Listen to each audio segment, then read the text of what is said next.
Welcome to Source Not Found, a show about the worst versions of your favorite things. Every other week, we explore an IP, franchise, or fandom by way of its sequels, spin-offs, and side projects. Basically anything but the source material. I'm Brandon June, and I'm doing my part. That was going to be mine, but I have a backup. My name is Bo Woodall, and you can just call me Flip63Hole. I kind of thought we might be going for... But we can all do our part. We all need to do our part. We all need to do our part. I mean, I'm trying to be a citizen. I would love to be able to vote.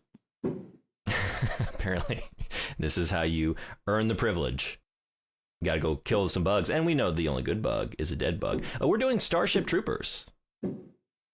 Yes, we are. And sorry, there are fireworks going off outside my house. Oh. So it's actually pretty fitting. It sounds like gunfire. I don't Fits hear them, this but movie if y'all are hearing just yeah, perfectly. Perfect. Yeah, I love that. We are doing Starship Troopers, both the movie and the novel as well. Double Trouble. Yeah. Yeah. So I was, watching the movie and I was looking through IMDb reviews because I like to assemble those.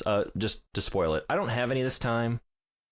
We're going to be covering a lot of ground here today. And also, I didn't find any good ones. It was all like, I don't know, people that didn't get it and thought it was very stupid, or people that got it and because they got what the movie was doing, like 10 out of 10. There's a lot of that. Right. There was some stuff in the middle.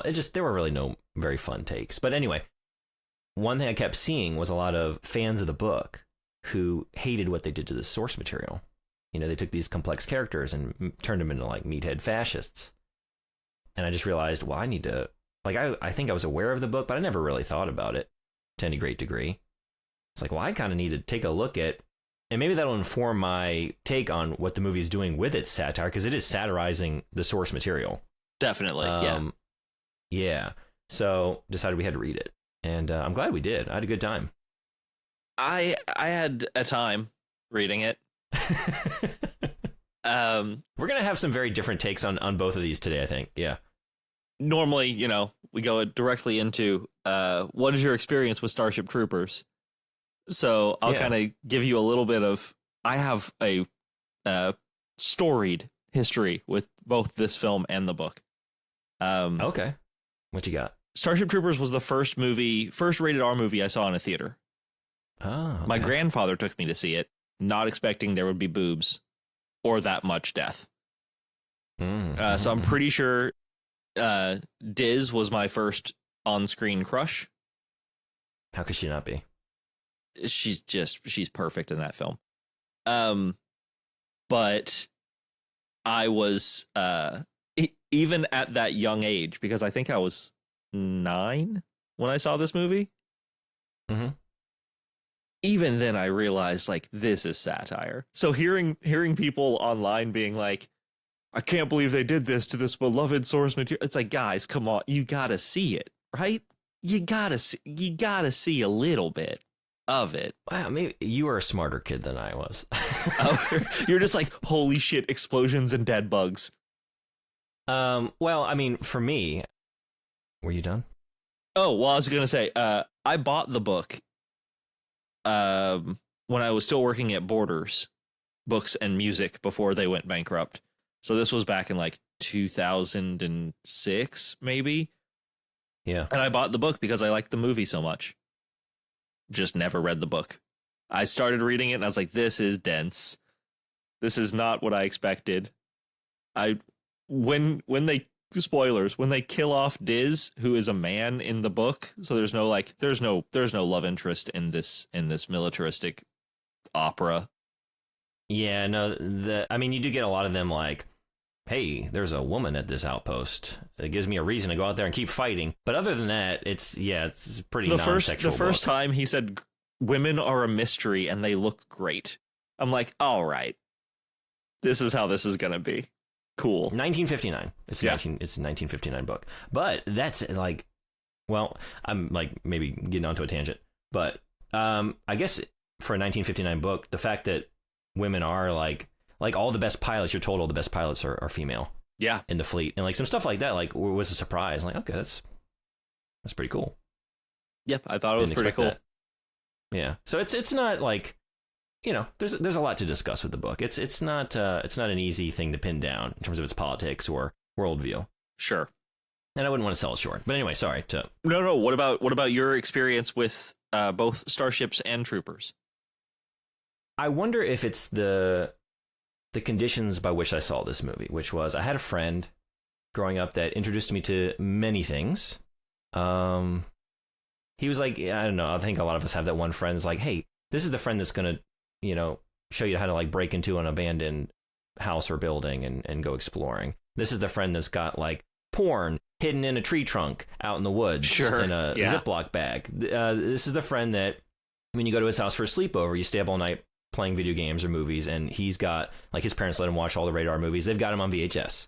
So this is where you're seeing your boobs and your gore. So it was at one of those sleepovers that I saw this for the first time. Just a bunch of us crammed into a bedroom watching this on like a 19-inch CRT at like 2 in the morning. Sure. The best way to experience such a film.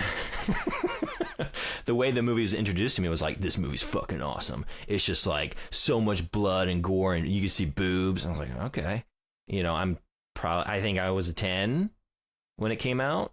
I'm a year behind you, so I don't know how quickly it got on VHS. I think it was pretty new, like on home video release. So let's say about that, 10 or 11. So nobody was like, in fact, not only like nobody primed me to take it as a satire, everyone kind of primed me to take it as like, this is an awesome sci-fi movie, like take it as it is. And I'm also surrounded by, a bunch of other 10, 11-year-old boys who are just like, look at that, fucking, he got his head blasted in, there's just blood everywhere. And the whole time I'm thinking like, this sucks. I hate this. I hate the way this movie looks. I hate the story. I hate all the characters. This is stupid. I don't care about anything. The bugs look like shit. I can tell already. Like, some boobs and gore doesn't make it a good movie. I'm bored by like everything else. So I didn't really look for subtext or, you know what I mean? I just like took it as it was, and I didn't like it. And I didn't revisit it for a long time, to be honest. And then when I saw it later, and I wasn't an adult until I actually looked at it again, and I think it was only because I never thought about the movie in the interim. It's like, yeah, I saw that as a kid, and I didn't like it. I thought it was just a bad sci-fi movie. And then here over the years, like, people that had good things to say about it, like, why do you... So I'm like, I'm one of the dum-dums. Like, wait, why did you like this? I'm like, well, because it's like a pretty funny satire on the whole concept. Like, oh, is that what it was? Like, I need to watch this again. And then I did. Like, oh, now I can't not see it. And I have like a properly developed frontal cortex or whatever, frontal lobe at this point. I can like I've got a regular person brain now. Yeah, I have an adult mind, or just like a mind that wasn't like in a at a 2 a.m. sleepover, just like this is a dumb movie. So this, I think, was my third time seeing it. And I've kind of like swung around to like outright hatred of my first experience to just like, that's pretty good. Okay, I'm in on the joke this time. To back around to like, okay, now like distance from two sort of knee jerk, almost seeing it for the first time experiences. Like now that I've read the book, like having a more measured sort of look on it, I'm back to, I don't like this movie, but I get what it's doing. And I think it's an interesting movie to discuss, but I'm not a fan. I am a big fan. Yeah, I know you are. Yeah. So this is going to be an interesting one. I mean, you and I both know, and listeners know as well, if it's a bad movie, I'm probably going to dig it, especially if there are fun parts to that bad movie. And this movie is bad and has tons of fun bad shit to it. To me. Well, that's what I mean. Like, I get it. I can enjoy it as a bad movie. But I think I don't know what the movie wants, right? Like, and I think we're going to get into this, especially when we compare it against the novel, because it wants to be like a bad B movie and sort of revel in that. It wants to satirize the source material and the concept of militarism and sort of like almost treat its own characters and story with contempt. And to a certain degree, I almost feel like it treats the audience with contempt. Like, why are you even going to see something like this? Which I don't like. But that's kind of what Verhoeven does a little bit, right? With this, Total Recall, RoboCop, like... Yeah, it is. But then in addition to that, you still want me to invest in these characters. Like, you still wrap up everything neatly with a bow at the end. Like, oh yeah, people died along the way, but we got the brain bug, and, you know, there's apparently like an alternate ending where Rico and Carmen like rekindle their romance. And so the fact that you even filmed that makes me think like, well, you wanted me to be invested in like their personal relationships and the romance of the movie. So like, you still want all that. You still want to like have this sort of mainstream audience pleaser sort of general like narrative arc. I feel like the problem with me with this movie is that the director, and I guess like the screenwriter to a certain degree, like, they're satirizing, like they're in on the joke, but the engine running this whole vehicle is not. It's all of these aesthetic choices placed on top of a vehicle that's trying to go in a different direction. And I feel like it's at odds with itself a lot of the time, where like it just doesn't holistically project like as a satire. And I think that's why people got so confused, because it's like, it's not really like, when you look at the story, it's not so clear. Like, it is all in the subtext, but even then, like, a lot of it's just like aesthetic choices. And if you don't pay attention to like, everyone looks like a fucking Nazi, which is hard to not pay attention to, I guess. But, you know, does that make sense? Like, yeah, it still seems to want to be like a crowd pleaser popcorn sci-fi flick.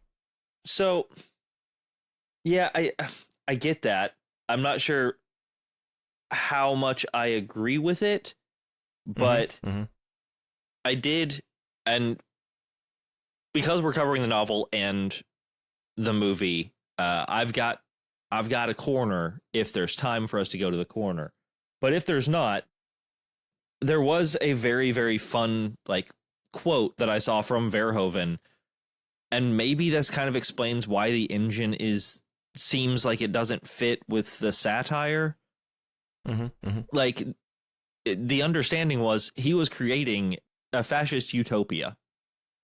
Like, you are supposed to like these characters because this is how it could work.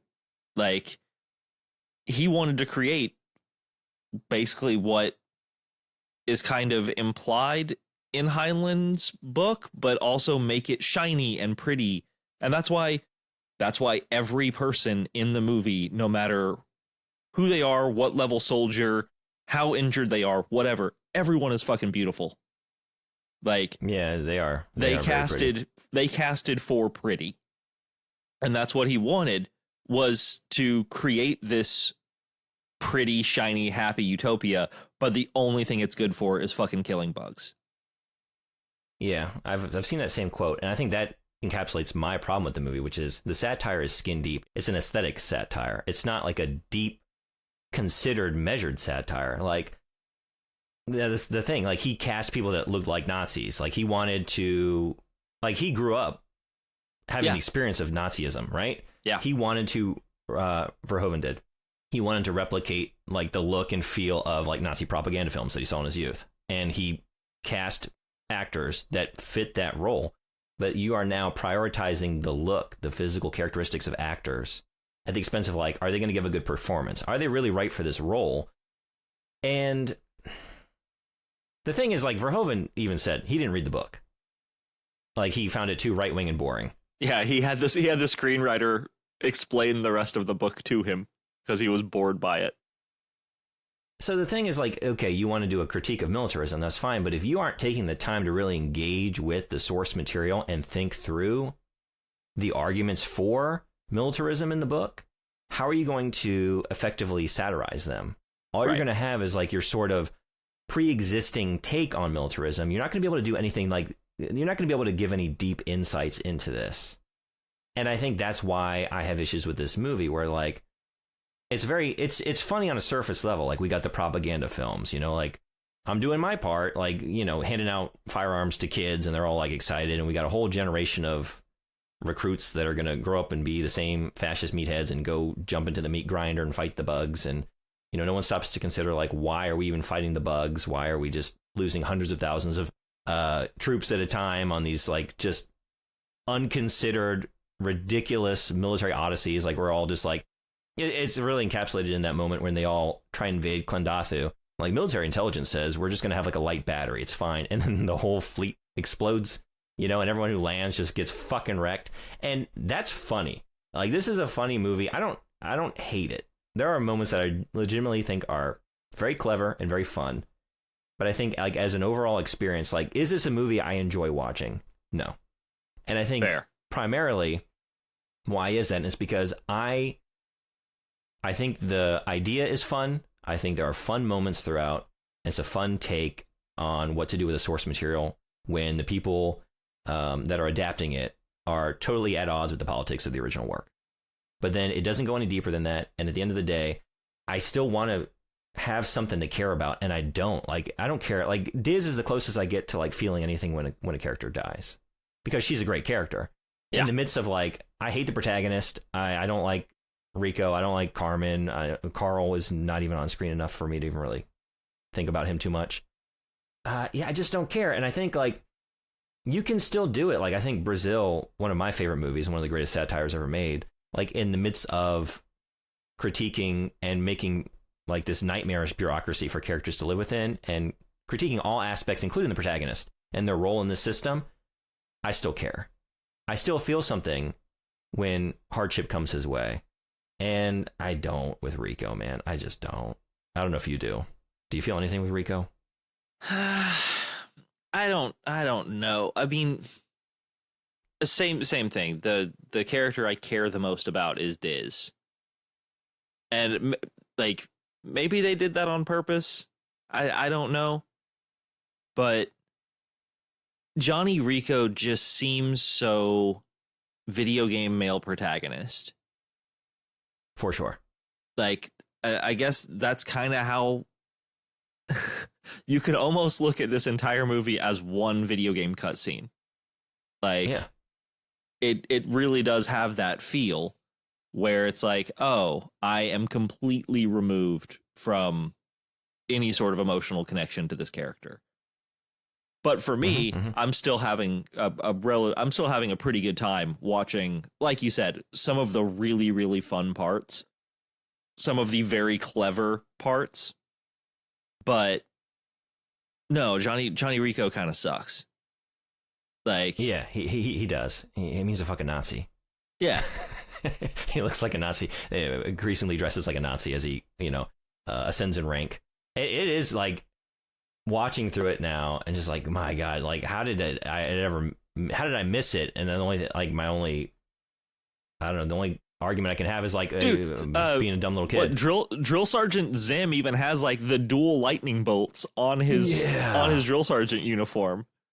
Just the first look at a uniform is like, oh, this is how they feel about. But that's the thing; it has such contempt for the characters, right? Yeah. But then you still want me to care about them as a movie, like you do, filmmakers, because everything else in the movie signals like, but still be invested when this character goes down. We're going to cut to slow-mo, and we're going to have this like emotional moment.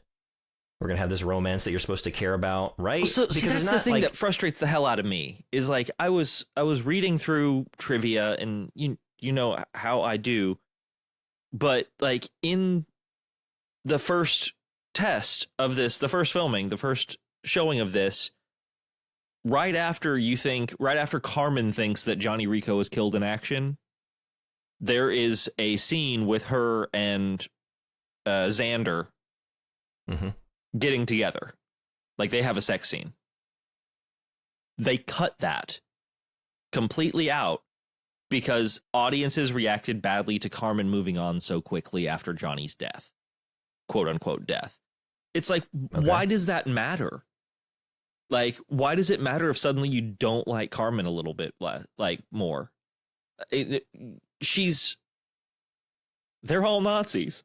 Like, why do I need to feel better emotionally about this character's emotional decisions? I don't even like her. That's what I kept wondering as I was watching it, because the original novel too, like, I didn't really care too much about any particular characters, but Rico is definitely more relatable because you're following him. You get his internal monologues the whole time, and he still kind of sucks though. No, yeah, for sure. Like, that's what I mean. Like, I can't say it strongly. Like, I liked the characters, but because you're focalizing through him the whole time, and because you're kind of like growing with him as like a new recruit who doesn't go out to commit violence. In fact, in the novel, when he joins, there's no war going on. Right. And he's like continually, actually, we should talk a little bit about it at some point here today, like how the novel expresses the worldview, because it is more like, I'm not a militaristic guy. Like, that's like, not to get into my own politics too much, because we're not here to do that today, but like, if I had to think about the primary driver of them, it's anti-war. Sure. Never the way I want to go. Like, so I'm not like, I don't agree with the politics of the novel, but it makes a very good case for the society. Like, it's obviously one-sided. You get these arguments from, mostly focalized through Rico's high school teacher, Mr. Dubois, I guess I would say. How much French we want to throw in this? Dubois? I know. But it's like, but would they give it the French flourish? That's a in this fair world? point. I don't know. That Mr. is a Dubois, very fair point. Yeah, I didn't know how to take him. Mr. Dubois. He sort of like, you get, the novel has surprising little action, really. You're like halfway through before they even get to like, I think out of like basic training. It's mostly the journey of someone going through the process of becoming an infantryman, and along the way engaging with these, like, there are long chapters of just classroom debates about what it means to be a citizen, how they decided to construct the society, like why they decided to limit voting to citizens, and how citizenship is a privilege and they don't give it to the masses. And they talk a lot about like our time as a time of just like debauchery, you know, and just all the problems with like social scientists sort of unscientifically leading the way. And like, just, they talk about all that, but they do lay out the arguments in a measured way, and you can, as a reader, engage with them and disagree with minutia, which the movie just sort of like skates past. So there is that. And I guess just like to focalize through a young guy that's getting all that in high school, and then going through basic training and going through a lot of hardship, and you can sort of, even in the midst of like, you don't agree what he's fighting for or why he's fighting for it, admire his like bravery and courage and perseverance in the face of that. And so there is that. And you also see just like how he's along the way, like he keeps up a correspondence with his high school teacher, who turns out to have been an accomplished military veteran, and sort of like gives him praise. And as a reader, if you're focalizing through that protagonist, you feel the praise, you know, on his behalf. So it has that going for it, I guess I should say. So the Rico of the book is more relatable than the movie Rico. It's not like just the one-dimensional Nazi that you see on screen. Right. I think before we continue, we should probably at least give a little bit of a hint of how these worlds are created. Like, what are we looking at based on both Heinlein and the movie, right? We're talking about Starship Troopers. The plot's very simple. Follows a guy in a war. They fight big bugs. Roll credits. But what, both in the case of Verhoeven's movie and Heinlein's book, there is a Terran Federation, a worldwide militaristic / fascist regime in place during war with we'll call them extraterrestrials. In the movie, it's just the bugs. In the book, you've got the bugs, and you've also got skinnies. Yeah, I think is what they call them. Mm-hmm. But this entire regime, worldwide government federation, you can either be a civilian or a citizen, and a citizen does service, at least 2 years of service, and then that citizen is allowed to vote.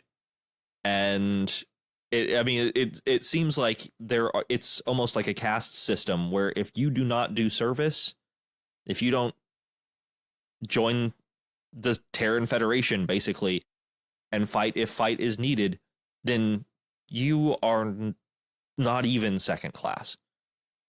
You are less than.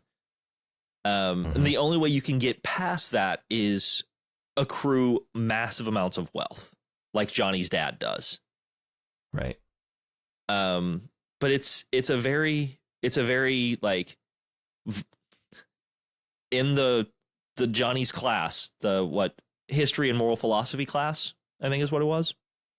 Mm-hmm. Mm-hmm. The big thing, one of the big takeaways is that violence is the answer. Like, yeah, it is directly stated that violence is the only thing that has shaped the world. Yeah, in fact, I pulled out a quote from one of Mr. Dubois' diatribes because I was reading on Kindle, and it tells you when a certain passage is popular. 2,518 other readers really enjoyed this one. Anyone who clings to the historically untrue and thoroughly immoral doctrine that violence never settles anything, I would advise to conjure up the ghost of Napoleon Bonaparte and of the Duke of Wellington and let them debate it. The ghost of Hitler could referee, and the jury might well be the dodo, the great auk, and the passenger pigeon. Violence, naked force, has settled more issues in history than has any other factor, and the contrary opinion is wishful thinking at its worst. Breeds that forget this basic truth have always paid for it with their lives and freedoms. Yeah, man, that sucks.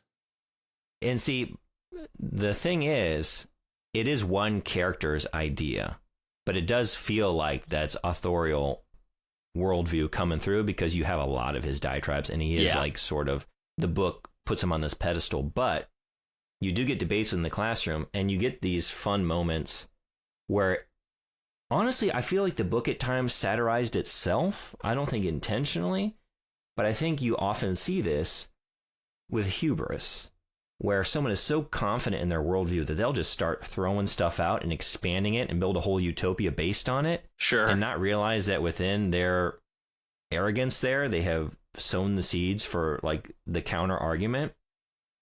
And I don't want to sell the whole thing short because you brought up all the things about the citizen, and like, I don't agree again with the worldview of this book, but if you are to sort of engage with it in good faith, like they make an argument for like, and the reason we limit citizenship is because you cannot, when you make everyone a citizen and give everyone the right to vote without any sort of criteria on their part, you are bringing in a lot of people that don't have any investment in the process or the outcome. And I mean, there is a point to be made there. I don't agree that you should follow through on that, but it is, I can't ignore the idea that like, yeah, a lot of people don't engage with society or like think about the greater good in a lot of respects. And that's sort of the nature of politics, right? That's why it's the responsibility of politicians to find groups that, you know, they need to speak to and take their interests into consideration. And that's why it's at its best when people sort of congregate together around a shared idea or issue, right, and express that and hold their feet to the fire and make them, right? You bring them to you collectively, and it sort of tries to get around that problem, but it is like a basic problem with the process where like, okay, if you expand this to everyone, like, yeah, some people are more invested than others, some people are more knowledgeable, informed than others, some people have the greater good at heart, like when they go in and like vote or whatever it is. Some people are only thinking about what benefits them personally. There is selfishness, sure, but then you follow it to its conclusion, and what does it lead to? It leads to these sort of like technocratic or just like very limiting. It ends in limiting democracy, right? Which I don't believe in. Like, you have to just engage with that, and like this book brings it up and tries to have a solution to it. And they do, in one of the diatribes, he does lay out like, and we don't let everyone vote. You don't let children vote, you know, and in our society, you don't let felons vote. Now, I don't personally agree with that, but you know, just you do limit it in certain respects, and like you have to. So, do you agree with that? Right? It brings up things to consider as a reader as you're reading through it, and I enjoyed engaging with these ideas and thinking through them and thinking like, well, what is the reason behind this, and how do we try and get around it in our own society? And is there a better answer than the answer that this book comes up with, which I don't like? So then, if I do agree that there is a problem there, how would I choose to solve it? And one other minor thing is like, it sounds very militaristic, and it is, but there's also the idea that everyone's doing service. They're not necessarily doing violent, like they're not at war. And the whole process through the first leg of the novel with Rico and Carl and Carmen going to sign up, they are continually dissuaded out of it by like the recruitment officers. You know, they try and like really only bring in people who are truly invested in service. Like, it's sort of at odds with the idea of like a society that would want everyone to be cannon fodder. Like, we are fascist and everyone's a part of this process. Everyone's a grunt. Kill the bugs. And in fact, it's more like, no, this is like such a high ideal that you are ascending to.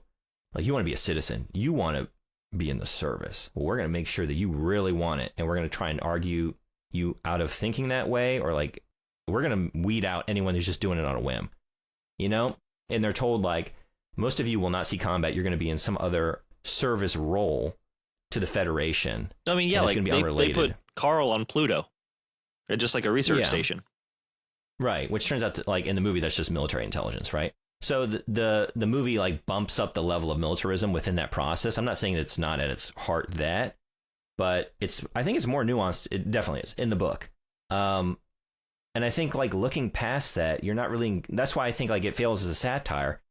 And that's why I think the book sort of satirizes itself, because they have all of these processes within their society to limit democracy, you know, to like a chosen few. But then at the same time, it keeps like sort of espousing like this libertarian almost philosophy about the importance of the individual. And it's like, at the end of the day, this is why we're going to beat the bugs, because we have the strength of individuality. Whereas there, and you can definitely see this book was written in 1959 as like a response to Red Panic. The bugs are communists. It says it outright in, like, they uses the term communistic bugs at one point. Like, they all have this like hive mind and they all operate, and this is why they're such a force, because we have the strength of individuality, and it's not as good as, like, you know, us all as one force trying to achieve some end, but in the end that will be our greatest strength because we have a diversity of opinion. And the problem with individuality is we gotta like select for the cream of the crop. It's at one point they talk about how in some areas on Terra, on Earth, only 3% of the population in that country is a citizen. Yeah. So like you are weeding out 97% of your population. Like, where is the belief in individuality there? You know, so it's at odds with itself, but in a very fun way where like it's a rich text to think through. And it's the fact that they still go and get fucking wrecked by bugs and refer to themselves as cannon fodder. They don't even know there's a war going on. At some point, Rico is just like, becomes aware, like, hey, we're at war. I didn't even know. It's like done in a very clever way where you're so focused on his process going through basic that like you miss all the signs that like war is ramping up, and like you don't know it until you're in it. And like as someone, like as an American who has like lived through our country always being at war to some degree, and like if you're not paying attention, how easily you can just suddenly be in the midst of war and ignore the warning signs. I thought it was like very well written. I think it's a well written book. Yeah, it is a very, very interesting book. It provokes a lot of thought. It's definitely not poorly written. I think I'm hearing those fireworks now. Yeah. Are they going off? Yeah. Speaking of America, it's a well-written book.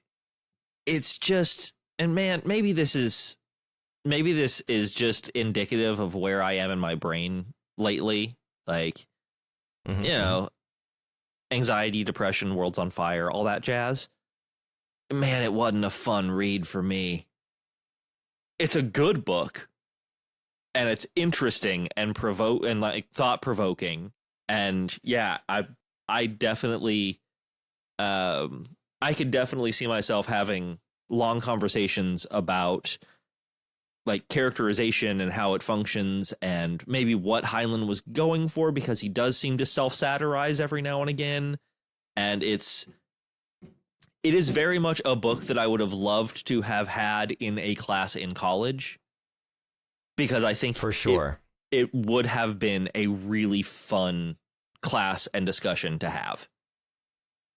You know, the whole time I was reading this, I was in teacher brain, to be honest. Not the whole time, but like I kept lapsing into it, thinking like, I've never taught high school, but man, if I did, I would want to teach this book, because I got excited thinking about like the kind of classroom discussions you could have on this book, and like what students would bring into it and how they would interpret this, because like it does lay out its philosophy, but like, you know, precocious students would seize upon, like they would kind of do the deconstructionist criticism almost and see where it undercuts itself and where it is at odds with itself, or like bring in their counter arguments and try and argue against it. You can do a lot with that here, you know? Even just like we're told about later on in the book, Sanctuary, which is a secret planet, sort of like a humanity's home base, away from home, that nobody is aware of the location of except for those like in like the need to know basis. So that if you're ever captured by a bug and they find a way to extract that information from you, they're not able to invade. But it is like an Earth-like planet somewhere out there in the universe, and soldiers can take their leave on it, and there's certain infrastructure set up. But we're told about how it's like Earth, but because of the low level of radiation, which I never thought about this, I don't know how scientific this is, but low radiation from the nearby star has resulted in less mutation and thus less like adaptable or like less evolution across like the flora and fauna of the planet, you know, because it is like a way of like Heinlein using science to once again sort of project his ideology out. Like, you need strong individuals and violence to weed out the weak and allow the strong to rise to the top and evolve and take over the food chain.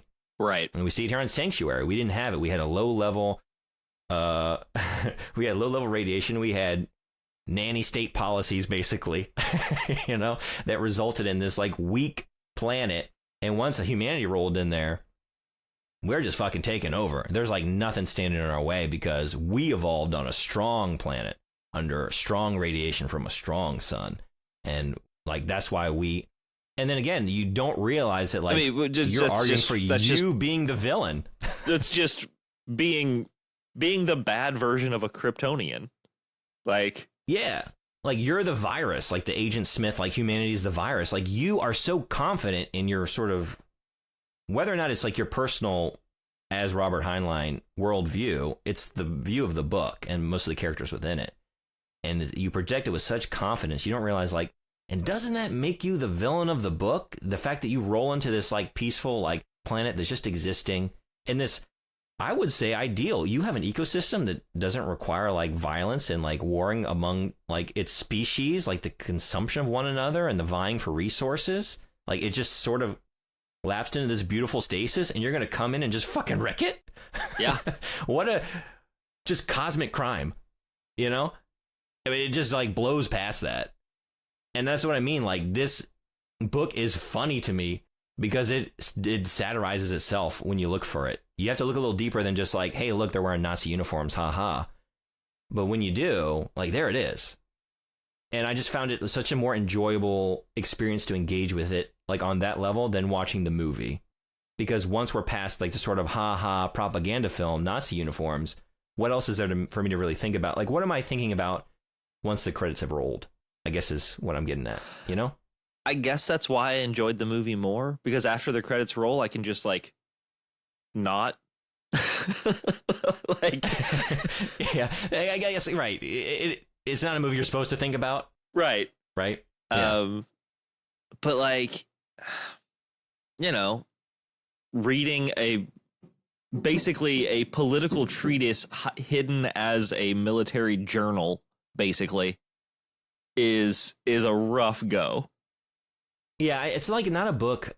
I wouldn't recommend either of these to anybody. To be honest, I would recommend get some drinks or some food, or like have a couple of buddies over and watch Starship Troopers and have a bad movie night. Like, it is a fun bad movie night movie because it's pretty wild. Yeah, I guess I should qualify that. Like, I would recommend them both if I knew the taste and the interests of the person I was talking to. Right. So, like, if you have an interest in sci-fi, like just as a genre, I think you should read Starship Troopers, because now that I've read it, like, oh, this is a pivotal work.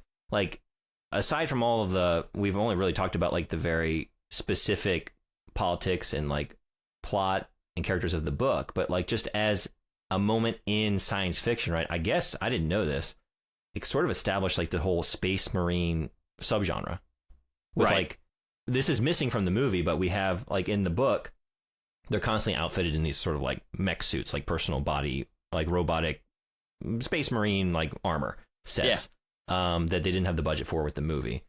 And that's interesting. And then just like I guess he was like a progenitor of like hard sci-fi. You know, he tried to bring in actual like thinking through the scientific process as much as possible. Right. You know, and just like bringing in like his knowledge, like he was, you know, he had military experience, and he's like, whether or not you agree with the outlook, it is, I mean, I guess I can only speak from outside it, right? I wasn't in the military.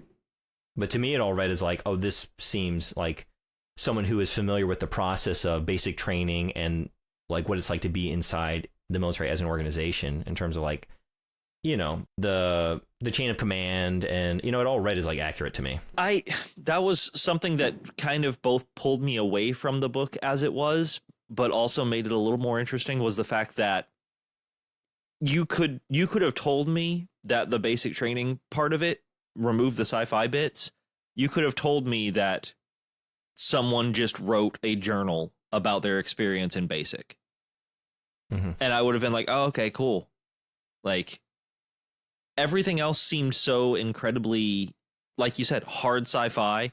And, you know, we've got mech suits and arachnids and skinnies and mini nukes and stuff that on occasion don't make much sense. But the realism of the entire, like, boot camp part of the book, it being like 50 pages of just boot camp, is so incredibly visceral that it made me feel about the book, and that's not where I wanted to be, because like I didn't want to feel like that world is a world that I could reside in, and the realism of that entire boot camp sequence made it so. And that just kind of made me go, oh, I feel icky about this whole situation. I felt the exact same way, for sure. Like, I read it as a dystopia. Like, I know, like, that's what I mean. Like, it undercuts itself. It is so confident in the utopia that it's creating that it doesn't reckon with or like realize how awful this is in practice, and like all of these other like undercurrents. Like, wait, follow that other thread to its conclusion. Like, do you really like where that leads? So I read the whole time, like, what a nightmarish version of a potential future. But again, like, it was written with such thought and care, like, aside from maybe not recognizing its own follies in certain areas, that I was just constantly like engaging with the text, you know, and I enjoyed that process. I felt like I was actively reading and thinking and taking a lot of notes, and I enjoyed that process. Just before I forget, the fact you brought the little, like, the mini nukes, they walk around with like miniature atomic weapons in their firearms, and they get around it in the book because they're wearing the Space Marine armor, and they are constantly battling against radiation. They're constantly like firing something off, like, we can't go in that zone for more than a minute. The radiation is off the charts. Like, even within your armor, you will succumb to radiation poisoning. And stuff like that. And in the movie, they still have the little atomic weapons, but they don't have any body armor. They're just and they're basically basically just look like little mushroom rockets with red lights on them. It's so funny. Like, when they fight their first, it's when they land on Klendathu, right? And they're doing that, like, I think it's the nighttime raid, right? And basically, they have the big bugs that, I don't know, just spit their the ass big juice up into the They shoot their butt plasma. Yeah, butt plasma. There we go. And they launch one into one of those and like explodes in a mushroom cloud. And they're just like, I don't know, a couple hundred yards away, like on the other side of like a little embankment. And again, it's like little stuff like that if you're in on the joke and are watching this movie is, if you're going to watch it, you need to watch it twice. Unless you know, if someone spoils it going in for you, that like, hey, this is what the movie's doing. Once you know to look for it, like, there's all these other ridiculous things that if you just watch it as a bad movie, like, this movie's so bad. They're firing atomic weapons, and they're just like, they don't have any cover. And what do they think is going to happen? And then you read it as like, yeah, this is the stupidity of just like constantly the military, like, overconfident and like, oh, it's going to be a light battery, and then just the whole fleet explodes, you know? And it's like, we're going to fire these atomic weapons, and it's fine. And no, it won't be. Just wait. That stuff is very funny to me.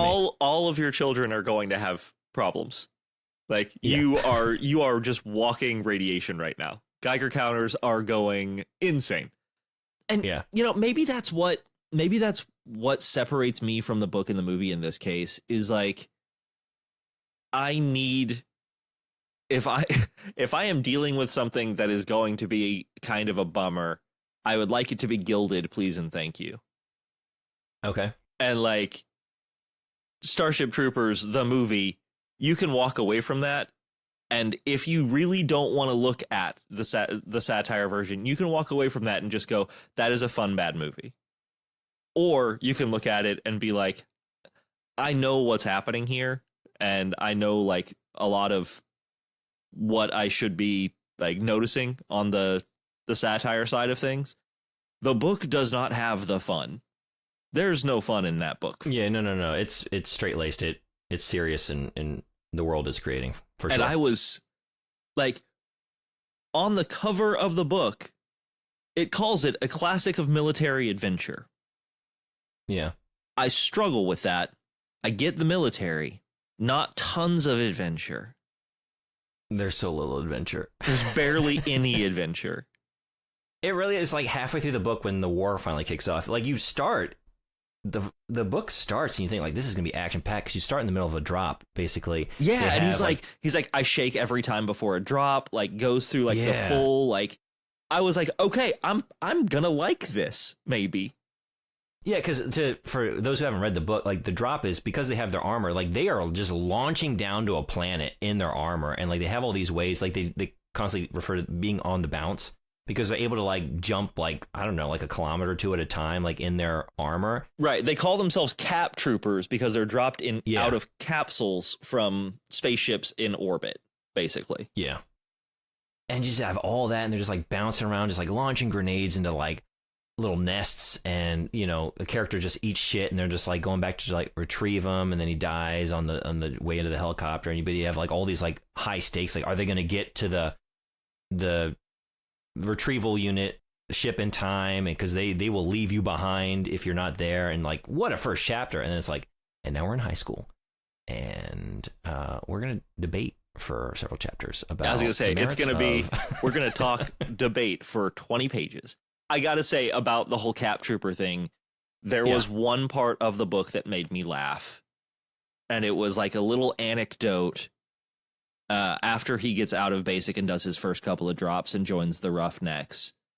Mm-hmm. And he's like, I talked to a friend of mine who said that just completely indicative of what a Cap Trooper is, he took a friend to a museum and they saw a statue of Alexander the Great. And his friend was like, this is one of the greatest soldiers that has ever lived. And the Cap Trooper friend looked at him and said, how many drops has he done? Yeah, I remember that one. And it's just like, man, that's actually really funny. Like, yeah.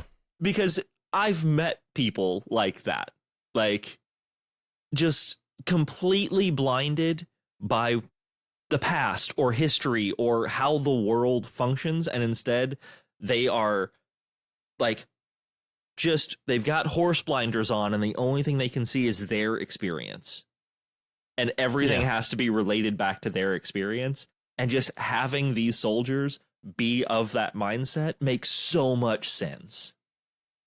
Yeah, and it's not even like you're there in that moment. That is a story that's related as like sort of an apocryphal or like a recurring sort of. It's almost like told as a joke. Yeah, you know, like obviously it landed. Didn't happen. It landed. It was a good joke. But I don't. There's like so many layers to that. It's like I don't know on what level Heinlein is even like in on the joke that he's presenting to us. But to me, it's like again, the novel perfectly like presenting its own satire. Yeah, like the hubris of those characters to repeat that. And yeah, that was very funny. We brought up high school. This is one difference that I thought was really interesting. I was thinking about this as I was watching it, because in the novel, which is the military sort of utopia, right? Like the more militaristic side, like out of these two pieces of entertainment, but yet high school, like we are in on the history and moral philosophy classes. Like that's what we're shown primarily. Right. But I didn't get the sense, and maybe I missed this, but like outside of that class, I think it's just a normal high school, right? They're not really doing a lot of military stuff outside of that class. Like that's the one class that, yeah. Whereas in the movie, it seems like it's just a high school built around the concept of like engaging with the bug shit. Because they're like, all the classes are like, you got, I almost want to call him Dubois because he's in the Dubois role, but it's Ratchak. In the movie, they kind of combine Ratchak and Dubois person. Yeah. But he's teaching the classes like that's all militarism. And then they go to a science class, which this is also a very funny thing. Like the teacher is basically the hair and the glasses like Dr. Strangelove. Yeah. I saw that. I was like, and it's played by Rue McClanahan. So like, come on, we had a Golden Girls up in this bitch. Let's do it. Oh, I didn't know who that was. I don't think. Yeah, that's Rue McClanahan. That's Blanche, baby. Okay. And then they're just dissecting bugs, and it's just like it's all about bugs. It's all about wars. Like the whole high school is like militaristic.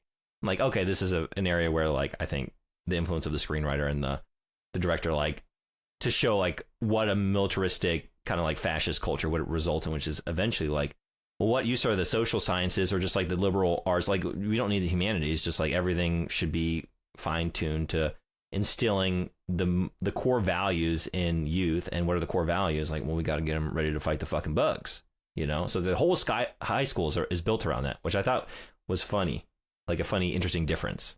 So that kind of raises a question for me, both about the book and about the movie. Mm-hmm. For me, the book mentions several times, like, we're not at war right now, and then suddenly we are, and my term of service will be longer than 2 years because they will need me for longer than 2 years. But, like, the movie makes it feel like this war with the bugs is generational. Yeah. Like, the reason that the high school that they're in is so militaristic or focused entirely on the bugs is because the bugs is the only enemy. Mm-hmm. So, like, we learn bugs, and that's it. Mm-hmm. Mm-hmm.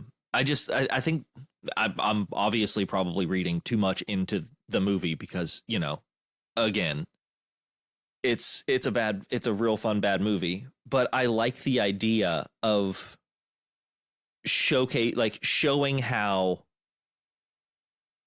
long form conflict could directly affect something like how education is shown. Like they're not dissecting frogs or an owl pellet or whatever. No, they're dissecting a bug because if they do join the service or if something bad does happen, they need to know how bugs work.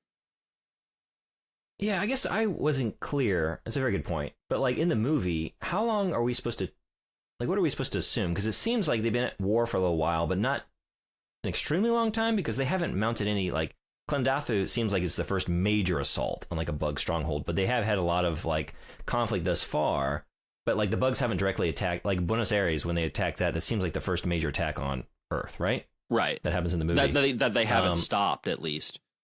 Right. So I don't know, like, how long has this been going? It's really not clear. Like, at some point, I think in one of the propaganda reels, and it's sort of treated as like a ridiculous takes. Like, and there are some out there who think that we started the conflict by, you know, encroaching on the bug's natural habitat. But that's, you know, that's ridiculous. But I'm not clear on like when that's supposed to have happened. So the book also doesn't really give you a lot of clarity on that. Because, like, for me, and as human nature is wont to do, like, why have a Terran Federation unless there is a common enemy? Like, we'll keep fighting ourselves. We're pretty good at, we've been doing it forever. So, like, having a worldwide federation come together, develop technologies, develop, you know, whatever. Why? Like, obviously, this has to have happened for a while. Maybe it's like a first contact thing. Like, yeah. But it does that is something that the book and the movie do share that I would love a little clarity. Like, have we been aware of bugs for like 70 years? Or did we find out about these bad boys, you know, 15 years ago? again, like I couldn't tell like what was an oversight on Heinlein's part or like what was potentially like a deliberate part of the theme. I think the latter. It never gives you the why or really much backstory. And the thing is, it's repeated. It's not a one-off. We don't really learn why we're fighting the bugs most of the time. It's just like, we got to fight them. We're in it now, you know? Yeah. Like how it really started. But the thing is, it's repeated again and again. Like Rico's like, I don't know why I'm fighting, but I'm fighting. I don't even know. He says it multiple times, like, I don't even know why I joined. And he really doesn't. He just sort of does it on a whim. Like, well, Carmen's joining and Carl's joining. I think I'll join too. You know, I kind of want to go out there and do something, but no, like real deep-seated convictions. And yet he gets through the process that's supposed to weed out people like him that aren't like truly trying to ascend to citizenship, right? And again, like the novel keeps seeding these ideas like, oh, even in your utopia that you seem to be like self-selecting for people who are invested in the process and the outcomes of where society is going, they don't know why they're doing what the fuck they're doing. Look, you got this guy just like ascending up the ranks of the military through this whole book, and he's supposed to be like the best of the best, like he's gonna be a citizen, and these are the people we've entrusted to run our society and vote, and he doesn't question why he's doing what he's doing because he's an MI, and the MI don't question, they just execute, you know? It's like, so right. This is what this leads to. You are writing these words on the page. Are you noticing like how much you're undercutting? And I think you have to, right? Like as I'm thinking on Heinlein's part, I think like he put so many counter arguments throughout the book. That's why it's so interesting for me to engage with it, you know? And that's why like I thought the book was very funny. I think really like whether or not that's intentional, I don't think it's intended to be very funny, but I thought it was funny because it's so confident in the general, like, you know, with these counter arguments in place, this is still like the best answer to do it this way. Like we recognize maybe to a certain degree that this is there. I don't know. I keep going back and forth. I think through this conversation, I've really gone back and forth. Like I can't decide what's intentional, what's not, what it recognizes in itself and what it doesn't, like as a book. But that's why it's so interesting to think about. I do find it interesting that both the book and the movie, despite the fact that the director never read the book, both leave out certain aspects in the same way. Yeah, yeah. Do you think this movie would be better if we had complex characters? No. Like if... Yeah, okay. I was thinking about that as watching it. Like, I don't know. It would become more of it would be less about a bad movie with sort of like an aesthetic sort of satire on top, and it would be more like a complex like social commentary, but then it would cease to be like a bad movie popcorn flick. This is what I was getting at the outset. Like, I don't know what it needs to be. I can't think about how it could improve the satirical component without sacrificing really what it is, and it would be less fun, and then it would be more about like dehumanization of an individual through the process of becoming like militarized and sent out into war. Yeah, and then it would be kind of a downer. So here's my thought on that. I actually thought about it quite a bit after I read the book. Okay. And it goes back to our first conversation about Dina Meyer and why Dizzy Flores in the movie is the only character that gives you any sort of emotional resonance. Mm-hmm, mm-hmm. Dizzy Flores is the only person who is there for reasons other than fascism. She joined up because she's in love with Johnny. Well, that's I it. have to disagree on that. Like every other character does not show any real hint of positive emotional ability. Like even Johnny's relationship with Carmen is so incredibly just kind of, he's a poster boy and she's a poster girl. Mm-hmm, and that's it. Like nothing. Yeah. And like Dizzy is genuinely trying to love someone. And I think she's the only character that does. For sure. Definitely. I agree on that aspect. I guess I just meant I highlighted the shower scene, not for that reason. It wasn't because it was my first. It probably wasn't the first time. You said it was the first time you saw boobs on screen, right? It was definitely the first time I saw any sort of nudity in a movie. I think this friend I was talking about, I think I'd seen stuff before that. But anyway, that's not why I'm highlighting the shower scene. that's the scene where everyone is kind of like, while they're showering, talking about like why they joined.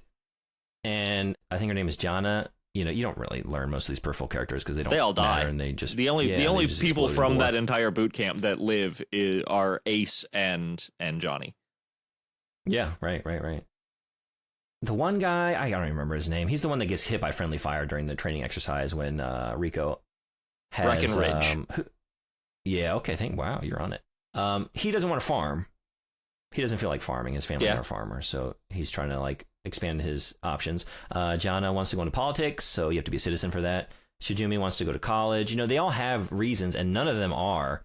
And one lady just wants to be a mom. Oh, I guess I forgot that one. Okay. Yeah, there is one who says that she wants to have a child, and it is harder to get permission to become pregnant if you're not a citizen. Oh shit, I missed that one. That's wow. That's got implications. Fuck me. Anyway, yeah, none of them are for this apparent greater good of the world and society, and you know what I mean. And the whole basis for the society is like, and that's who we want. Like the reason they're going to become citizens is because that's what they're thinking about. Like, no, everyone's there for their own reasons. Yeah, one guy just can't afford college. Yeah. And honestly, like in our society, I know people who join for a multitude of reasons. Some of them for like sort of ideals, and some of them because it was their out, you know? Yeah. Like that was their way to maybe get to college or maybe just find some kind of career, you know? People join for all kinds of reasons.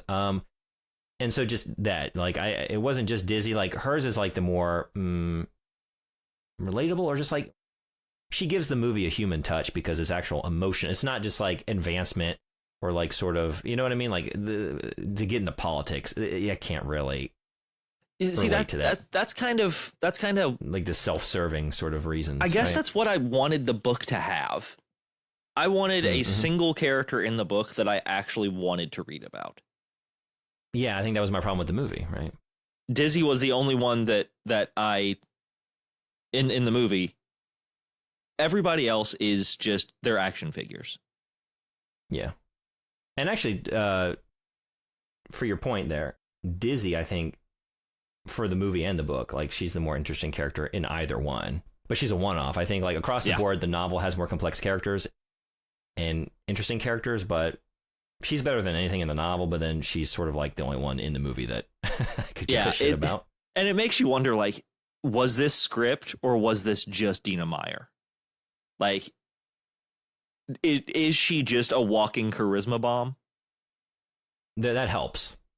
But I think there's also something just like in the absence of anything I can relate to, just like total fucking Nazis everywhere. You got someone on screen that's bringing in like, again, like, right, like the romantic angle, but just like personal investment in the people around her and like love for Rico, but not even just Rico, but just, right, like she's got that going for her. But then also like being like a strong female character in this world, I think is also just like sets her apart just by nature of that. You know? That's another thing, and maybe one of my last things that I actually have to say good about this movie, I promise. That I wish Heinlein would have done, because I feel like it would have made more sense to me, is just remove gender completely. Because, like, you could tell me in Verhoeven's movie that there is no such thing as any sort of gender inequality. No one cares what gender you are. We all fight. That's very true. Yeah. Where in I mean, again, the book was written in 1959, right? Like he's ahead of his time just by mentioning that women can be pilots. But I think it works better if we're all part of the Federation. It doesn't matter if you're a man, woman, or non-binary, whatever. If you join, you fight. We all fight. Yeah, everyone, we wear the same helmet or whatever, and that is the outlook of the movie for sure, right? Yeah. Like the scene where Rat Tech comes in and finds Rico and Dizzy in bed together, right? It's like, I'll give you 20. You know, like that sort of relationship that would cause some issues, I think, in most military organizations. I mean, right? he basically tells Johnny to go after her. One thing I've learned in all of my years: never pass up a good thing. So like, because they all shower together, you know. That's the first thing I noticed. Like, oh, like men and women, everyone's showering all together. They're all nude together. They all do everything together. So there's not these like dividing lines. They're all in the same barracks. So there's the sex scene, and they seem to be okay with that. So yeah, everyone's treated the same. I guess I just meant like me as a viewer, and what I'm accustomed to seeing in like a testosterone fueled sort of, you know, sci-fi action picture like this, you know, those sorts of characters like a Ripley, they stand out because they are outliers in like a sort of male dominated space. So I think just by virtue of that is part of why like I find her such a compelling character. But in addition to that, right, like it's a great performance, and yeah, it's just a good character on top of it. It's not just all identity, for sure. Right. One lingering question I had, I've been thinking about this a lot, and it's not just this movie. Because, as we talked about, Verhoeven didn't read the book. The screenwriter, I'm sorry if this is trivia, I don't know if I'm stepping on something. But the original good. Treatment for this movie, like the original script, had nothing to do with Starship Troopers. The screenwriter it was called like, writing what, something... Bug Hunt on Outpost 9? People weren't interested, but then someone noticed, like, hey, this is very similar to Starship Troopers. What if we just went with that angle? Changed a few things, better aligned it with the source material, and then tried to get a studio interested in that, and that's what led to it being greenlit. So that also helps explain like the differences, right? Yeah, definitely. But I guess just it goes back to me again, the catalyst for all this, for us deciding to talk about the novel as well today, was seeing disappointed fan reviews, and I empathize with that. And I kind of wondered, like, I don't know if I should say ethically, because it's not that serious, but like, is it right to take a beloved source material and with such contempt for that source, adapt it into something that is totally at odds with what the original was going for? Like, is that right to a fan community?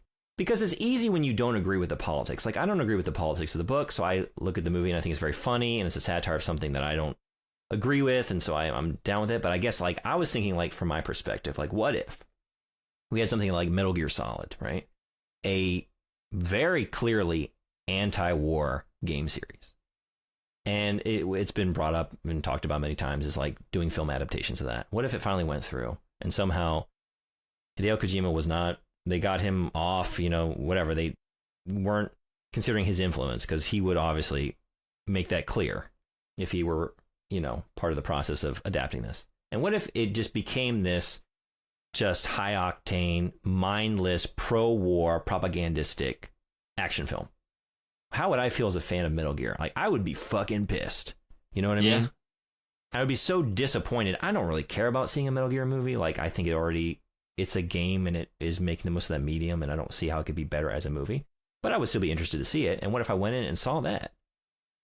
And like, is it wrong to fuck with a fan community like that? Like, what business do you have doing that? Like, why not make a new story or adapt something, you know, better aligned with the politics that you want to express in your adaptation, in your movie, than to just, again, with real contempt, take a source material and do that? Because I've seen this in a lot of, like, to varying degrees, we've seen a lot of franchises come back in recent years, like Star Wars and Indiana Jones and all kinds of stuff. And to varying degrees, like, certain characters are just like the franchise as a whole. You get the impression that the people helming this project really don't like the fans or the characters. And that's why they sort of deconstruct everything. And it'd be fine if it were like a single character, like in small doses. But when it gets to the point of like, are we just not allowed to have any heroes anymore? Are we just not allowed to like enjoy these properties anymore? Because now all we get are satirizations or commentaries or deconstructions of them. But like, you know, as a fan, I'm left wanting, like, that. Why did you do that to that character? Like, is that really what we needed to do with this one? You know, I get the fan disappointment. I'm just thinking about that. I don't know. I get the fan disappointment, but there's also a part of me that is like, this book was written in 1959, and the movie was made 36 years later. Yeah. Like, you can't, I don't I don't know how comfortable I would feel watching something that was true to the source in this case. Yeah, no, I'm that's what I mean. Like, I get it because I don't either, right? And how, like, the things that I enjoyed about reading the book, all I've really been able to bring up are like engaging with ideas. Like, it's one thing if you're just reading a text, you know, on screen, what would we feel about 20 minutes of like a class debate? You know, Jesus Christ, like, no. I don't know that they could have put the name Starship Troopers on any other type of movie and it not feel icky. Like, it has to be this over the top surface level satire. Otherwise, I mean, even looking at it now, like, there are probably still several reviews out there that people are like, I just don't get this movie. And it hits you in the face with it. Like, fans of the original work are also probably struggling with that too. Like, I don't know. Like, it just, I can't fathom remaking or taking this source material and trying to do something earnest with it. Yeah. Yeah. And you know what? Maybe I was trying to think, like, as a general rule, like, how do I feel about this? But you know what? Maybe there is no general rule to be had. Like, sometimes it's appropriate and sometimes it's not. And that's just what it is. And like some of the examples I may have listed, like, yeah, I don't think it was appropriate there. Like, right. You should have adapted that or sequelized that with more love for what you were engaging with. But sometimes, like, no, that's the only option. And, you know, a lot of times it tends to be done with like stuff that's just at this point, like, we have so many goddamn adaptations of Macbeth. Like, who the fuck cares if we suddenly put it, like, I don't know, like in the 1970s at like fast food restaurants in like Scotland, PA, or something like that, you know? Right. Like, we can have fun with it because the other options exist, whereas Starship Troopers didn't. I was kind of thinking about that. But no, I agree with you. I do. It was something I was thinking about. I think a creator putting together a movie or a video game or another type of media, taking notes from a source, you either have to have adoration or contempt. And I don't think you can have anything in between. You know what? That's a very smart take. I like that. Yeah, you can't be no middle of the road. Yeah, you gotta love it, or you gotta just like be ready to get in there and fucking decimate it. Yeah, because that's the only thing that's gonna lead to anything interesting. And again, on Verhoeven's part, like, you probably needed to read that book to better decimate it. Yeah, you know. Yeah, he could have very, very easily made some more great moments, like them arriving on Clendathu and being like, "Oh, we're boned." Military intelligence was wrong. If this is what you came, like, he didn't write the movie, but like, if these are the ideas that you had as a director, from just like reading a little bit of the novel and being disgusted by it, imagine how you would have felt and what you would have come up with after like Dubois's like 10th diatribe on like the merits of this society. Like, oh man, you probably would have, you know, hate created all kinds of stuff, you know? Yeah, Michael Ironsides would have had a lot more lines. We have, like, all we've done is like engage with like broad themes. We haven't talked like some of the minutiae that, I mean, he's awesome in this movie. Like, he is a very good character. Apparently, he took Casper Van Dien under his wing for the entire film and was helping him with like line delivery, facial expression. Like, this was one of Casper Van Dien's like first big roles, and he said that Michael Ironsides, like, they still talk. Like, okay, that's what amazes. This is like some Mamma Mia level stuff. Like, everyone who worked on this movie either had the best time or lists it as their favorite movie they've made. Okay. Like, Casper Van Dien says that Johnny Rico is his favorite role he's ever played. I mean, I'm sure it was fun to do that, right? It's fun to probably be cartoonish, right? And I'm sure it is. But like, apparently a lot of people on set knew what Verhoeven was trying to do. Like Clancy Brown as Sergeant Zim. Okay. He is basically like, I read the book as a kid. Like, I loved everything that we were doing. I thought it was hilarious. And I was like, that would be, all right, Clancy. It would be very fun to be in on that joke and be doing that. As you're making the movie and be in on it. I guess that was one other lingering question I had. How, and I don't know, how successful, if a satire falls in the forest and no one's around, you know what I mean? Did it make a critique? Like, if so many people didn't get what this movie was doing, and so many of us, like dumb little idiot kid me in that room of dumb little idiot kid friends, just like, look, boobs and gore and fucking sci-fi action, was it effective? It took a long time for people to come around on like what this movie was doing and for it to like sort of achieve this cult status. Like it bombed at the box office. It was critically panned. Yeah. Audiences didn't like it. They didn't know what it was trying to do. People didn't come around on it until like not even 5-10 years ago. To see reviews of people like, this is fucking fascist. Like, well, so many people like that had a negative response to the fascist movie. How many more people had a positive response to the fascist movie? Right. And it sort of like emboldened them in their politics and worldview. And like, actually, have you not only not effectively satirized something, you have maybe created more adherence to that worldview by giving them like a fun, you know, gory, action-packed, nudity-laden sci-fi flick that like represents their politics to them. Like, they're not getting the joke, you know? I mean, see, that's the problem. That with the satire, it is, right? well, I mean, satire in general is dangerous, right? Sure, I mean, yeah. there's a big discussion about that right now with the TV show The Boys. Yeah. And people coming around. People coming around and they're like, Homelander's the hero, and the showrunner and writer Eric Kripke is like, if you genuinely believe that, stop watching my show. Like, we don't need you. Go away. Fuck off. Absolutely fuck right off. That is such a fun connection, because I saw such a backlash, like, oh my God, I can't even watch The Boys season 4. Like, why do they have to put politics in this show? Like, what? Yeah. Are you kidding? Yeah, but yeah, I guess that's what it is for like people like you that didn't see what we missed. Some of us that saw Starship Troopers when it came out. Like, how did you not see this until now? But yeah, I mean, it just. Yeah, I think there is an an inherent danger in satire of someone taking you too fucking seriously, and I think that's just part of it.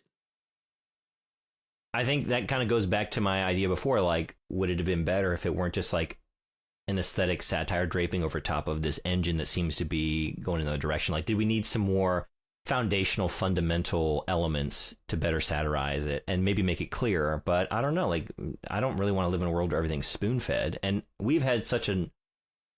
I think I've really enjoyed our conversation for the last hour plus. Like, we've had so much to talk about because it's not so clear cut. And I think those are always the most interesting entertainment or artistic experiences in retrospect to be able to go through. And I don't know, am I finding I like this movie more after the fact? No.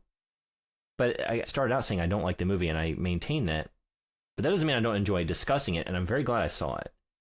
Yeah. And I think I would, like, I think I said I would recommend the novel based on someone's taste. And I think people that like sci-fi and like, if you liked RoboCop, like I love RoboCop. Like, that's the thing, RoboCop and Total Recall, like, sometimes I just want to sit down and rewatch those. I don't ever feel like I would have the desire to sit down and watch Starship Troopers again. But it was a fun ride. I do. It's a bad movie. It's a fun ride. And it's a fun movie to discuss after the fact. You know? Yeah, definitely.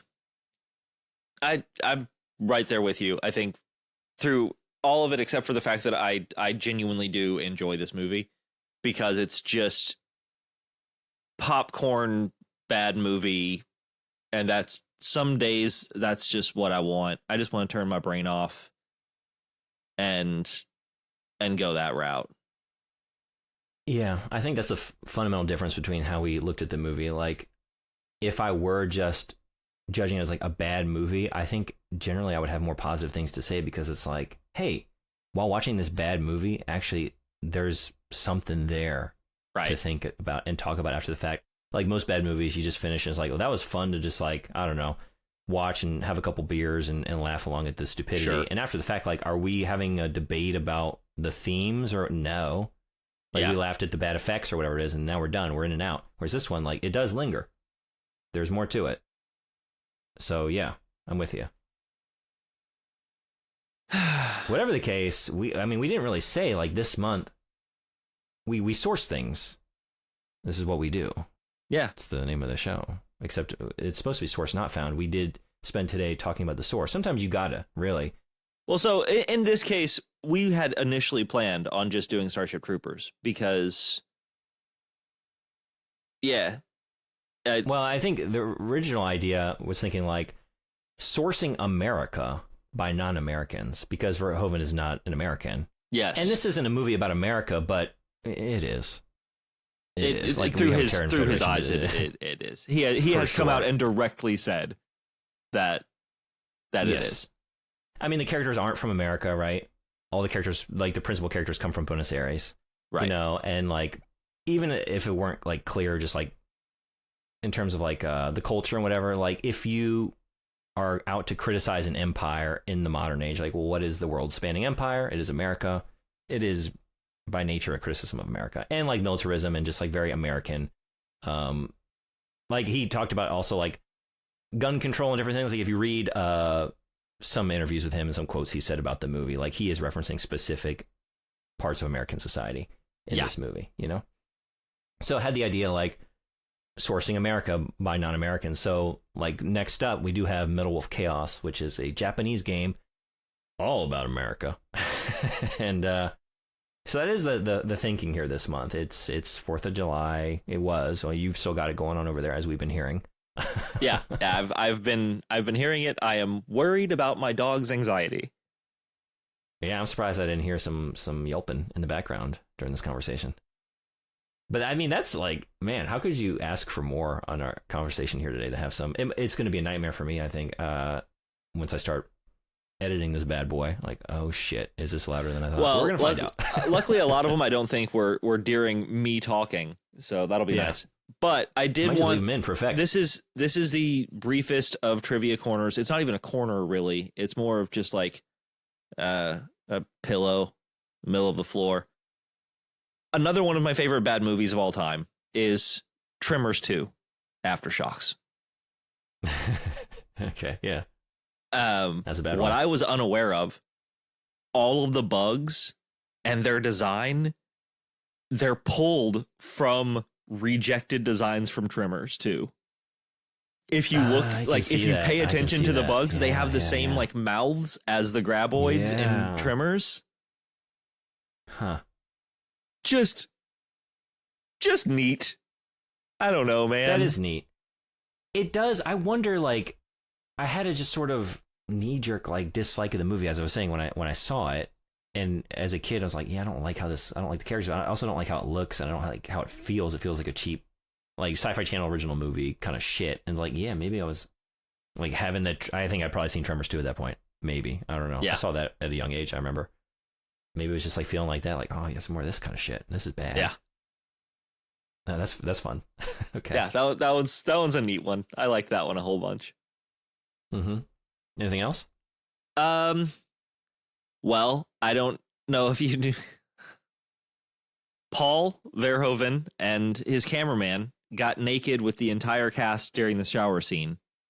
I did see that. And it was a Dina Meyer bet, because they were all so uncomfortable. This is the first time a mixed gender, like a co-ed shower scene, had been put on film in America. Huh. Okay. He wanted one in RoboCop, but they cut it. But in this case, all of the actors and actresses felt very, very uncomfortable. And he asked why. And Dina Meyer, according to, sources, basically said, well, why don't you do it then? And so him and the cameraman both stripped down butt naked, and they did the scene. And apparently, like, it, according to the cast, it really, really helped chill everybody out. I'm sure that's a lot. I mean, I was reading, he wanted another nudity scene with Carmen too, but Denise Richards was like, I don't see the point of this, and refused. Yeah. I don't know. I don't know if I should go this far. Do we have a little bit of Uwe Boll energy here? I don't think so, because he was down for her. It's not like he tried to replace her. Yeah. And he is quoted as saying about the shower scene, it is harder to get a naked breast on a screen in America than it is to get a bullet-riddled body. And that seems to be a problem to me. Yeah, there's a Bruce Campbell quote that goes along those lines. Isn't it just like, oh, you can cut off a breast, you just can't kiss it? Yeah. In America. Like, that's how we do things. Yeah. Yeah, I guess I don't know if I should say this. Does this mean some of the scenes when they're just like, it's just endless machine gun fire of an onslaught of bugs is like, I'm not going to lie, I have a little bit of Alone in the Dark energy here. Yeah. Oh, little bit. Another quick one, and then I swear to God, I'm fucking done. Yeah. At the time of filming, this movie used the most ammunition of any movie made. Okay. All right. So full on Alone in the Dark energy, baby. Yeah, just long scenes of just machine gun fire. Yep. And lots of CG monster corpses just flailing around, and lots of just exploding gore. Yep, just a lot of that. Yeah, and some really fun camera work whenever the news people are there.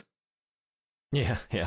The propaganda films are also there's some, like, again, I think I've been fair. Like, I've adequately expressed, like, I, again, don't like the movie, but it's not, like, it's worth your time if you're curious. And there's a lot of good stuff here. And Definitely. Those are very fun. Yeah. Yeah. Yeah, I mean, again, better than watching is just, we've gone almost feature film length here today. You know? Yeah, almost. Just talking about these two things. And I've really enjoyed the conversation. Yeah, me too. So that's that. Housekeeping stuff, as always, contact us at source.foundpod@gmail.com. Send us your thoughts on Starship Troopers, the book or the movie, or neither. Just Dina Meyer, Dizzy Flores. You can find us on any of the socials at Source Not Found Podcast. And Brandon, what's going on Twitch? Hideo Kojima is past, so yeah, we did some Hideo Kojima stuff, and then had to pivot to so we're talking about Medal of Chaos, like I mentioned. Just finished that up. What a ride! Had to play that to be ready for our conversation, and then Elden Ring kind of decided that, hey, we can play Hideo Kojima games anytime, but we got to play Elden Ring. You can't wait on that one.